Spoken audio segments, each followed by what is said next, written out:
Assalamualaikum warahmatullahi wabarakatuh. Perkenalkan, nama saya Dienda Kuni Ramadhani dari kelas 1210. Di sini saya akan menjelaskan materi tentang teks cerita sejarah. Apa sih teks cerita sejarah itu? Teks cerita sejarah adalah sebuah narasi yang menceritakan tentang kejadian yang terjadi di masa lalu yang memiliki makna bagi sekelompok masyarakat atau bangsa tertentu. Teks cerita sejarah ini biasanya berisi tentang kejadian-kejadian penting, tokoh-tokoh sejarah, serta perubahan sosial yang terjadi pada masa itu. Kenapa sih kita harus mempelajari teks cerita sejarah? Mempelajari teks cerita sejarah penting karena beberapa alasan. Yang pertama, mengetahui kejadian di masa lalu. Dengan mempelajari sejarah, kita lebih mengetahui bagaimana peristiwa-peristiwa kejadian di masa lalu yang mempengaruhi kehidupan kita pada saat ini. Yang kedua yaitu menghargai warisan budaya. Dengan mempelajari sejarah, kita dapat lebih menghargai warisan budaya dan tradisi yang telah diturunkan dari generasi ke generasi. Yang ketiga yaitu membantu dalam mengambil keputusan yang lebih baik. Dengan mempelajari sejarah, kita dapat lebih berhati-hati dalam mengambil keputusan dan menerima semua konsekuensi dari tindakan-tindakan yang terjadi di masa lalu. Kesimpulannya, dengan kita mempelajari teks cerita sejarah, kita memperoleh pengetahuan dan wawasan yang lebih luas tentang bagaimana peristiwa-peristiwa yang terjadi di masa lalu dan bagaimana mereka memengaruhi kehidupan kita pada saat ini. Yang kedua, bagaimana sih cara menerapkan nilai-nilai pelajaran yang terkandung dalam teks cerita sejarah? Yaitu dengan cara meneladani sikap tokoh sejarah, menumbuhkan rasa cinta tanah air, menjaga persatuan dan kerjasama, bersikap disiplin dan bertanggung jawab, serta menghargai perjuangan dan pengorbanan. Siapakah B.J. Habibie itu? B.J. Habibie adalah Presiden ketiga Republik Indonesia yang dikenal sebagai ilmuwan jenius dan Bapak Teknologi Indonesia. Apa profesi utama B.J. Habibie? Profesi utama B.J. Habibie adalah seorang insinyur kedirgantaraan. Ia dikenal karena keahliannya dalam bidang teknologi dan pesawat terbang. Di mana dan kapan B.J. Habibie dilahirkan?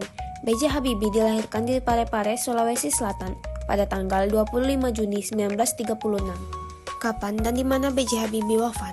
B.J. Habibie wafat pada hari Rabu 11 September 2019 pukul 18.05 WIB di Rumah Sakit Pusat Angkatan Darat RSPAD Gatot Subroto, Jakarta, dan dimakamkan tepat di sebelah makam Ainun. Sejak kapan B.J. Habibie menjadi presiden menggantikan Presiden Soeharto? B.J. Habibie menjadi Presiden Republik Indonesia pada tanggal 21 Mei 1998, menggantikan Soeharto yang mengundurkan diri. Bagaimanakah kiprah seorang B.J. Habibie di bidang politik? Yaitu mendorong proses demokratisasi dan reformasi di Indonesia, serta meningkatkan transparansi dan akuntabilitas pemerintahan. Mengapa B.J. Habibie dijuluki sebagai Bapak Teknologi Indonesia? B.J. Habibie dijuluki sebagai Bapak Teknologi Indonesia karena kontribusinya yang signifikan dalam pengembangan teknologi di Indonesia, terutama di bidang yang pertama yaitu aeronautika. Ia berperan dalam pembangunan pesawat terbang dan industri dirgantara di Indonesia. Yang kedua yaitu industri strategis. Ia memimpin pembangunan industri strategis di Indonesia seperti dirgantara, pertanian, dan industri lainnya. Yang ketiga yaitu inovasi teknologi. Ia mendorong inovasi teknologi dan penelitian di Indonesia, serta meningkatkan kesadaran akan pentingnya teknologi dalam pembangunan nasional. Dengan demikian, B.J. Habibie dianggap sebagai salah satu tokoh yang paling berpengaruh dalam pembangunan teknologi di Indonesia, sehingga dijuluki sebagai Bapak Teknologi Indonesia. Apa keteladanan yang kamu peroleh dari sosok B.J. Habibie? Dari sosok B.J. Habibie, kita dapat memperoleh beberapa keteladanan, seperti semangat inovasi dan kreativitas.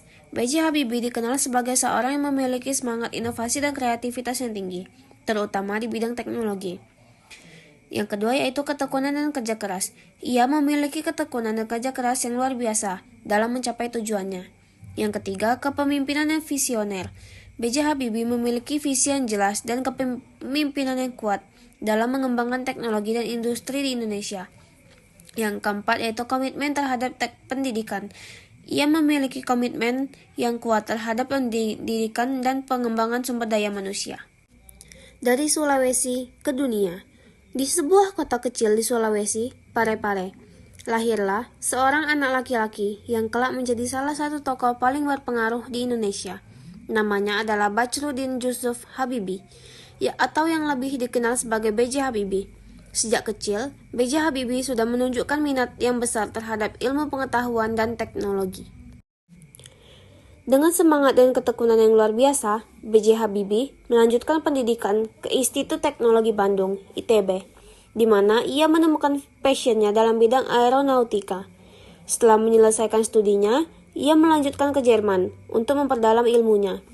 Di Jerman, B.J. Habibie bekerja keras dan menunjukkan kemampuan yang luar biasa dalam bidang teknologi. Ia menjadi salah satu ahli aeronautika terkemuka di dunia dan bekerja untuk perusahaan-perusahaan ternama. Namun, B.J. Habibie tidak lupa akan tanah airnya. Ia kembali ke Indonesia dan menjadi Menteri Riset dan Teknologi pada tahun 1990-an. Dengan visi dan kepemimpinannya, ia membantu mengembangkan industri strategis di Indonesia, termasuk industri dirgantara. Pada tahun 1998, B.J. Habibie menjadi Presiden ketiga Republik Indonesia. Dengan semangat reformasinya dan demokrasi tadi, ia membantu mengubah wajah Indonesia menjadi lebih modern dan demokratis. Kisah B.J. Habibie adalah contoh nyata bahwa dengan semangat, ketekunan, dan kerja keras, kita dapat mencapai tujuan yang tinggi. Dari Sulawesi ke dunia, B.J. Habibie telah menunjukkan bahwa Indonesia memiliki potensi yang luar biasa untuk menjadi negara yang maju dan berteknologi. Sekian yang dapat saya sampaikan, lebih dan kurang saya mohon maaf. Wassalamualaikum warahmatullahi wabarakatuh.